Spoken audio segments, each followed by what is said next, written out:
दोस्तों मैं हूं सुधांशु, आपका दोस्त, और आप देख रहे हैं द स्वदेश। इस समय मैं आया हुआ हूं प्रयागराज में और खड़ा हूं मैं इस समय चंद्रशेखर आजाद ब्रिज पर। इधर मेरे पीछे जो आप ये ब्रिज देख रहे हैं ये है कर्जन ब्रिज, जिसका निर्माण 1902 में किया गया था और इसका नाम पड़ा था उस समय के वायसराय लॉर्ड कर्जन के नाम पर। वर्तमान समय में इस पुल का उपयोग नहीं किया जा रहा है। और जो नदी यहाँ पर आपको दिखाई दे रही है ये नदी है गंगा नदी, जिसके एक छोर पर तिलियागंज का इलाका पड़ता है तो दूसरी तरफ पड़ता है फाफामऊ का एरिया।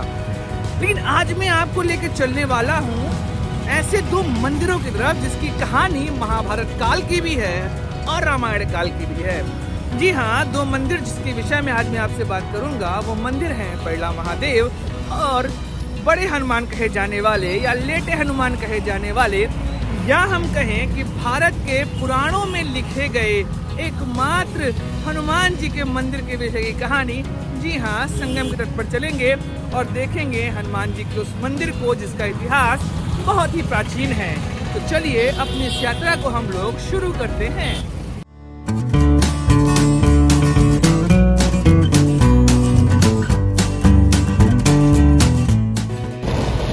तो गाड़ी हमारी हो चुकी है दोस्तों स्टार्ट और हम चल रहे हैं अब इस ब्रिज को पार करते हुए उस तरफ जो इलाका पड़ता है फाफामऊ का। और यात्रा के बीच में कुछ ऐसी बातें भी आपको बताऊंगा जो कि आपके लिए जानना बहुत आवश्यक है। और इस ब्रिज को अगर हम लोग पार करेंगे उसके बाद हम एंटर कर जाएंगे फाफामऊ के एरिया में, जहाँ से चलिए आगे बताता हूँ कि रोड किस तरफ जाती है और यहाँ से और कौन से दर्शनीय स्थल आप देख सकते हैं।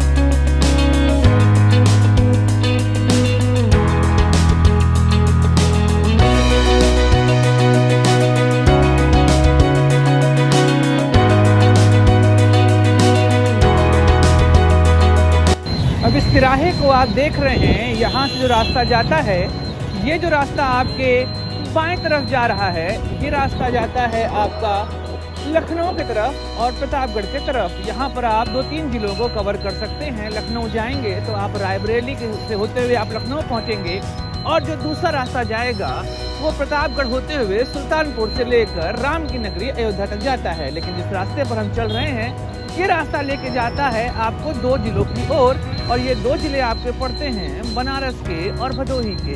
वहीं पर अगर आप देखेंगे जो दूसरा रास्ता है वो आपका जाता है जौनपुर की तरफ। तो ये पूरा रास्ता यहाँ से होते हुए निकलेंगे और जो रूट पकड़ेंगे उस रूट से हम निकलेंगे कहाँ पर, अपने पैड़ा महादेव की तरफ। जो एरिया आप यहाँ पर देख रहे हैं ये एरिया कहलाता है फाफामऊ बाजार। और अगर आप इस तरफ के एरिया की बात करेंगे अर्थात गंगा के उत्तर के साइड की बात करेंगे तो इस साइड का जो इलाका है इसमें ये सबसे बड़ा मार्केट माना जाता है। और आप ये समझ जाइए कि यहाँ पर सुई से लेके जहाज तक आपको सब कुछ यहाँ पर मिल जाएगा। और ये है हमारा चौराहा जहाँ पर हम लोग पहुँचे हैं। तो चौराहा नहीं तिराहा ही है क्योंकि 3 तरफ ही रास्ता है। यहाँ पर एक रास्ता आता है लेकिन वो कच्चा रास्ता है, उसका कोई मतलब नहीं है। ये जो अभी हम लोगों ने रोड छोड़ी थी उस इधर से जाएंगे तो उस रोड पे आप वापस से पहुंच जाएंगे। और यहाँ से हम लोग मुड़ते हैं और चलते हैं अपने गंतव्य की ओर। ये पूरा इलाका आप यहाँ पर देख रहे हैं। इधर से आप जाएंगे तो आप फाफामऊ स्टेशन भी पहुंच जाएंगे।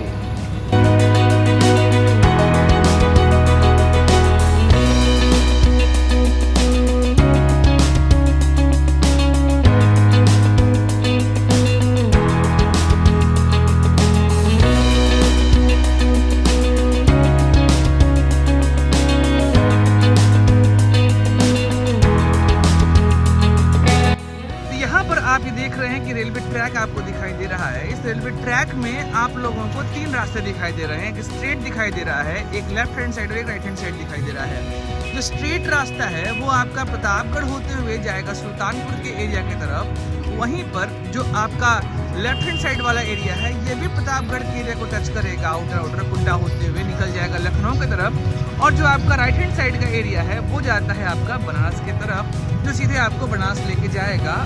पूर्वा एक्सप्रेस इसी रास्ते से आती है कभी कभी। और ये इलाका हमारा जो है इधर से हम चलेंगे अपने गंतव्य की तरफ। चलिए आगे बढ़ते हैं और रास्ते को एंजॉय करते हैं।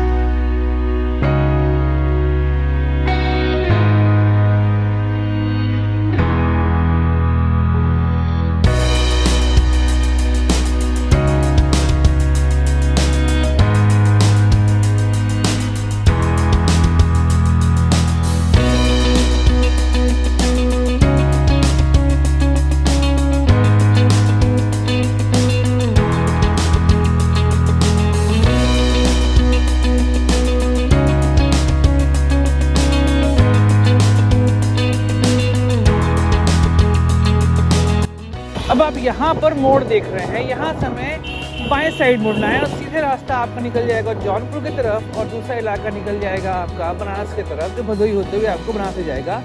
यहाँ से हमें मुड़ना है और ये रास्ता हमें ले जाएगा पैला महादेव की तरफ और इधर आगे ही सिकंदरा और बहरिया के भी एरिया पड़ते हैं। ये मैं इसलिए बता रहा हूँ कि जिस समय मेरी माता जी पढ़ाया करती थी, वो अध्यापिका थी प्राइमरी विद्यालय में, तो यहाँ पर ये जो इलाका जा रहा है उस तरफ जा रहा है, तो वहाँ पे वो प्राइमरी में पढ़ाया करती थी। ये बात मैं आपको बहुत पहले की बता रहा हूँ, 2004-05 के आसपास की।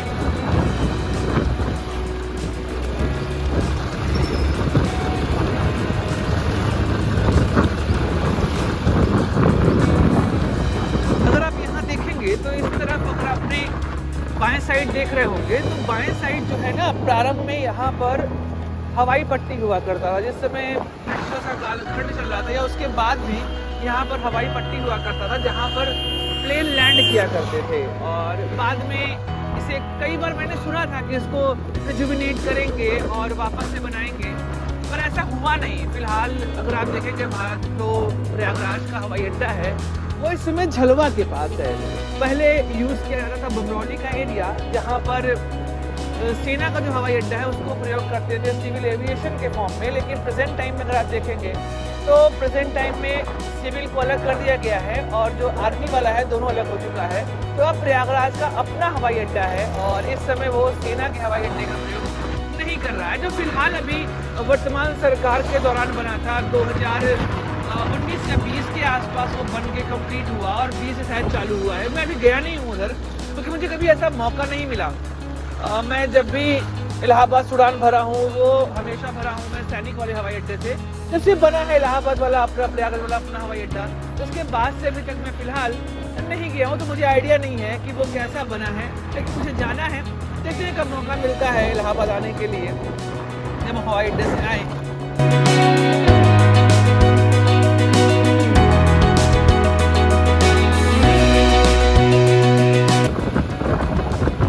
हम पहुंच गए हैं मंदिर के पास और यहाँ से आप देख रहे हैं कि पूरा जो वातावरण है वो अलग सा ही आपको महसूस होगा। जैसे आप ये छोटा सा डाट का पुल जो है पार करेंगे और यहाँ पर आप देखिए ये पहला मंदिर आपको यहाँ पर दिखाई देगा। ये देखिए ये हमारा पहला मंदिर है बैजनाथ का, बाबा बैजनाथ यहाँ पर। तो इसके बाद हम लोग आगे चलेंगे और आप देखेंगे कि रास्ता छोटा सा पतला सा गली जैसा है, वो जाएगा बाएं तरफ, जैसे हमको एंट्री करनी है अपने मंदिर की तरफ।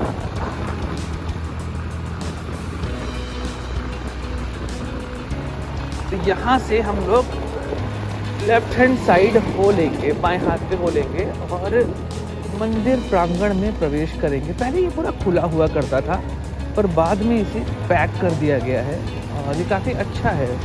पतली सी गली है जहाँ पर हम जा रहे हैं और पूरा आप देख रहे हैं यहाँ पे छोटी सी मार्केट है और ये हम पहुँच गए हैं अपने मंदिर प्रांगण में। सामने आपको दिखाई दे रहा होगा।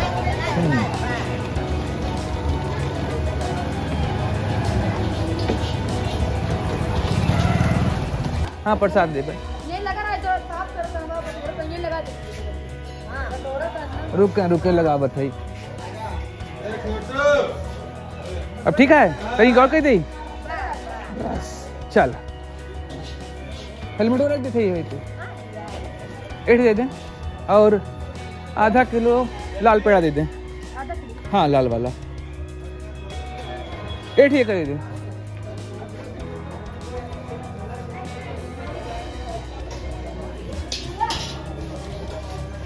भैया नहीं है इनका ड्यूटी का है? अच्छा कब ज्वाइन करें? आज पिताजी पाए ना। अच्छा अच्छा अच्छा 3 साल हो गए। अच्छा नहीं बहुत कम 2 साल बाद आवत है इधर। 2 साल बाद आवत है। 2-2.5 साल पापा भी गए ना। हाँ वही तो पहले मावत रहे भैया बैठत रहे, भैया बैठत रहे ना, उनको याद है। पहले उन्हें बैठते रहे। हाँ कहाँ पाए हैं नौकरी?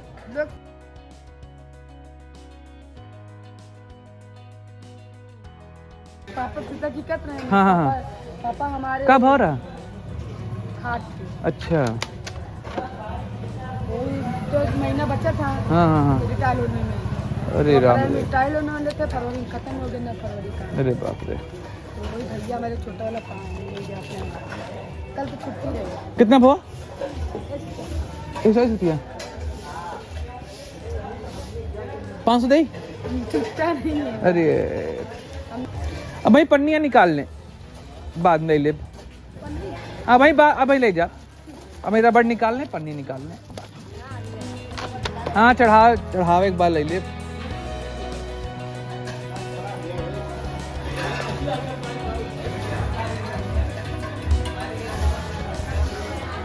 तो दोस्तों हम लोग अब एंट्री कर रहे हैं।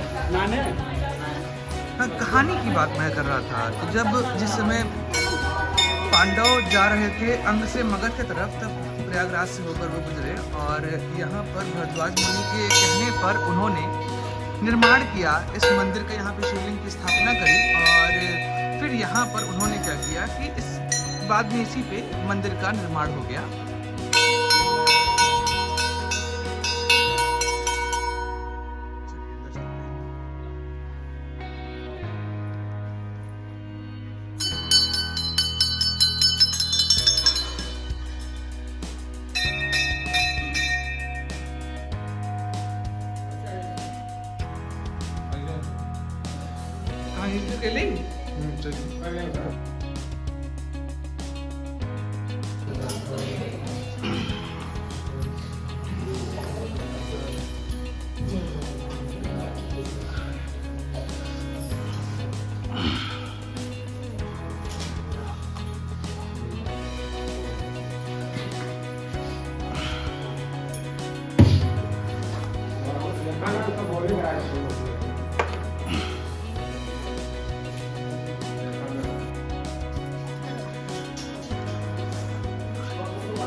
इधर चलते हैं, ये हनुमान जी का मंदिर है और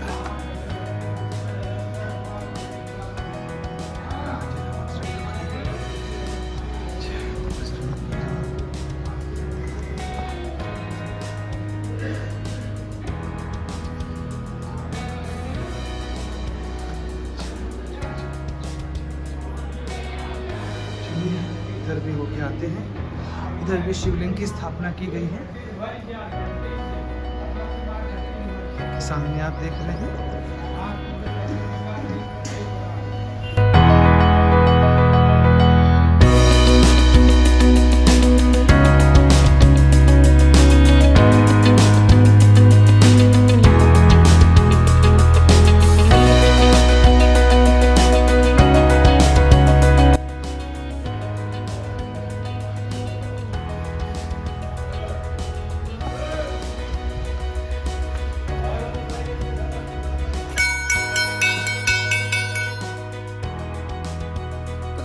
हम लोग आ चुके हैं संगम के किनारे और ये ऐसी जगह है जहाँ पर मुझे एक ऐसी आध्यात्मिक शांति का अनुभव होता है जो मुझे पूरे विश्व में कहीं पर भी नहीं होता।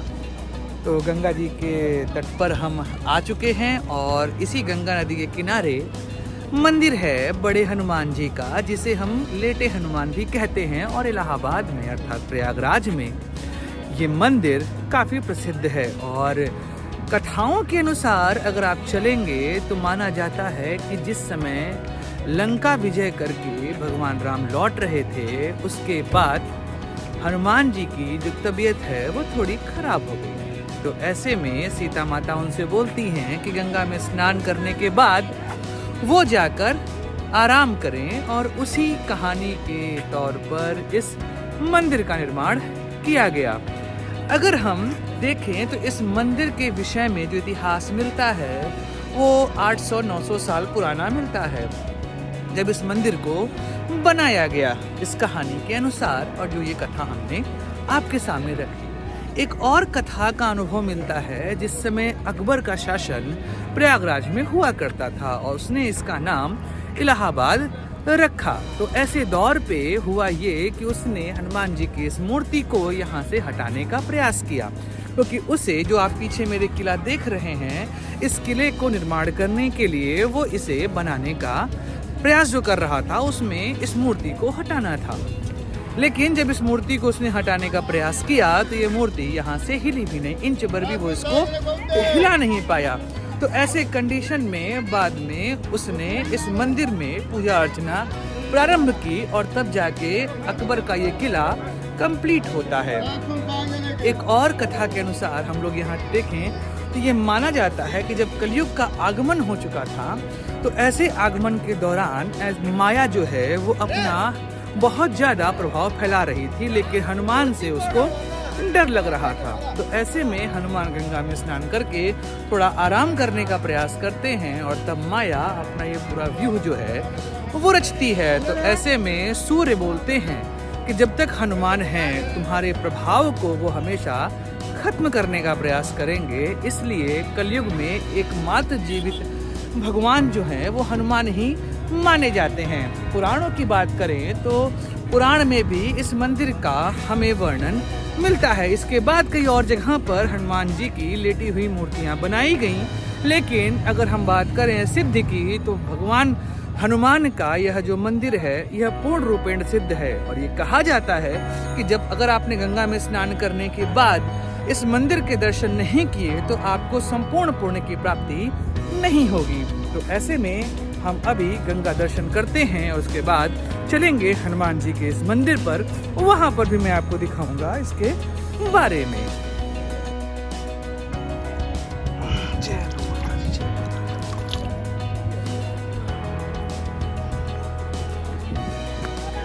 तो चलते हैं मंदिर के तरफ। जो आप पूरी यहाँ पर भीड़ देख रहे हैं, ये भीड़ फिलहाल यहाँ पर माघ मेला का आयोजन हुआ है, जो कि अब खत्म होने पे आ चुका है। और शिवरात्रि के दिन यहाँ पर आखिरी नहान होगा और उसके बाद ये मेला पूरे तरीके से समाप्त हो जाएगा। और शिवरात्रि है 18 को, तो 18 को ही यहाँ पर आखिरी नहान होगा और फिर अगले वर्ष वापस से ये मेला शुरू होगा माघ के महीने में। रास्ता यहाँ से जा रहा है, यही रास्ता हम लोग को मंदिर की तरफ लेकर जाएगा। और यहाँ पर आप देख रहे हैं कई सारी दुकानें जो हैं वो लगी हुई हैं। और ये सामने का जो दृश्य आपको है दिखाई दे रहा है इधर, ये है अकबर का किला। और यहीं पर अकबर ने अपने किले का निर्माण कराया, क्योंकि मेनली बात ये है कि हर तरफ से आक्रमण झेल रहा था अकबर। ऐसे में ये किला उसके लिए काम करने वाला था सैन्य क्षेत्र के रूप में, और यहाँ से वो पूरे भारत पर अपना अधिकार जो है वो दिखा सकता था। आगे से जो रोड मुड़ रही है दाहिने साइड वो जाएगी हनुमान जी के मंदिर की तरफ, और जो बाएं साइड आपको ये दिखाई दे रहा है ये अक्षय वट है, जिसे बहुत बाद में खोला गया जब ये सरकार यहाँ पर आई। तो इस सरकार ने इसको यहाँ पर इस अक्षय वृक्ष को खोला। ये आपको दिखाई दे रहा होगा अक्षय वट मंदिर प्रवेश द्वार यहाँ पर लिखा हुआ, जो गेट भी आपको दिखाई दे रहा है। और यहाँ पर ही आगे जो है आपको बख्शी बांध दिखाई देगा। बख्शी बांध बेसिकली अकबर के समय में गंगा की धारा को मोड़ने के लिए इस बांध का निर्माण किया गया है। ये द्रविडियन आर्किटेक्चर का एक अद्भुत उदाहरण है। और ये शंकर जी का मंदिर है, और जो सामने आपको यमुना माँ यमुना द्वार दिखाई दे रहा है, यहाँ से एंट्री करेंगे हम लोग लेटे हुए हनुमान जी के लिए। तो जब हम लोग यहाँ से चलते हैं और दर्शन की तरफ आगे बढ़ते हैं, भीड़ हमेशा यहाँ पे रहती है क्योंकि गंगा दर्शन के बाद लोग यहाँ पर हनुमान जी के दर्शन भी करने को आते हैं, जिससे उन्हें पुण्य की प्राप्ति होती है। चलिए हम लोग भी चलते हैं अंदर। गाड़ी खड़ी करता हूँ यहीं आसपास, कहीं पर गाड़ी खड़ी जाएगी मेरी। ऐसा कोई यहाँ पे कंसर्न खास नहीं है। यहाँ पर हम लोग चल रहे हैं मंदिर के पास, ये बड़े हनुमान जी का मंदिर, और इधर से एंट्री ले लेते हैं। इधर से एंट्री है हम लोगों की। यह इतनी भीड़ आपको हमेशा दिखाई देगी।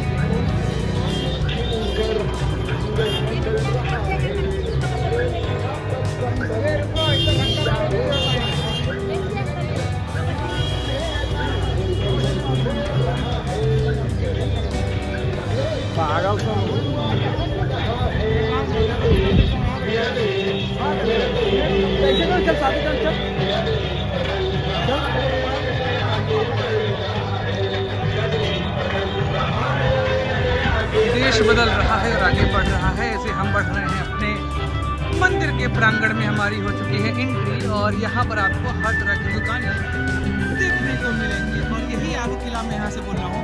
ये जो आप मोड़ देख रहे हैं, आगे से आप देखेंगे तो वो रोड ऐसे गया है, फिर इस तरीके से आया है। तो पहले ये सीधे आना था, लेकिन हुआ यही कि इस मंदिर को हटाने का अथक प्रयास अकबर ने किया, लेकिन हिला नहीं पाया और बाद में ये दीवार ही आगे से यहाँ पर मुड़ चुकी है।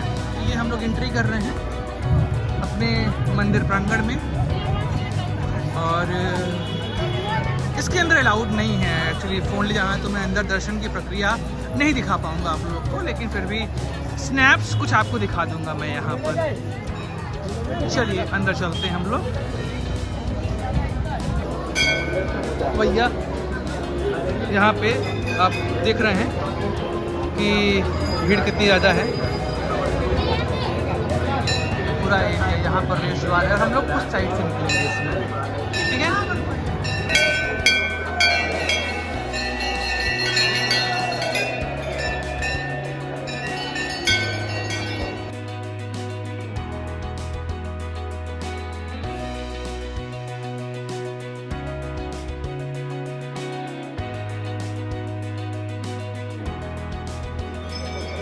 दर्शन हो गया और इस साइड से हम लोग निकलते हैं बाहर।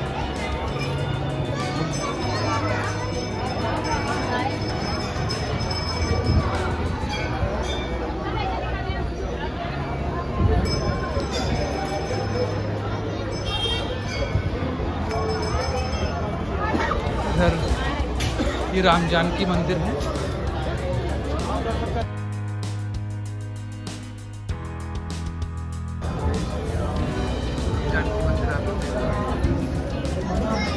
इसी के साथ दोस्तों हम लोगों के दर्शन जो हैं वो पूरे हुए दोनों मंदिर के, और अब हम लोग वापस लौट रहे हैं अपने घर के तरफ। सोच रहा हूँ आगे तंदूरी चाय मिल रही थी, एक चाय पीना तो बनता ही है।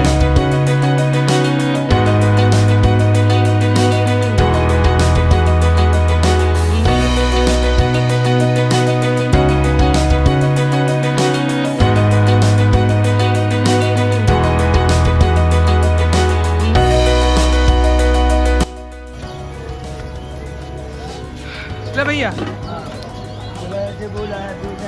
ये है तंदूरी चाय जो आप लोग यहाँ देख रहे हैं, और अब हम लेंगे चाय। भैया ले एक चाय दे दे। अब देखिए कैसे बनेगी तंदूरी चाय। यहाँ पर गरम गरम तंदूर से निकल रहा है तो कलश, और इस कलश में डाली जाएगी चाय। चाय खोलते हुए आपको यहाँ दिखाएंगे।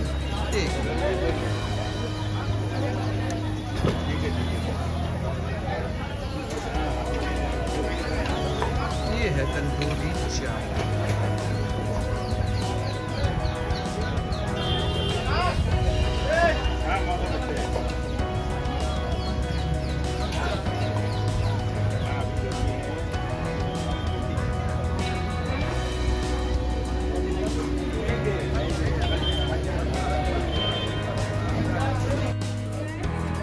धन्यवाद।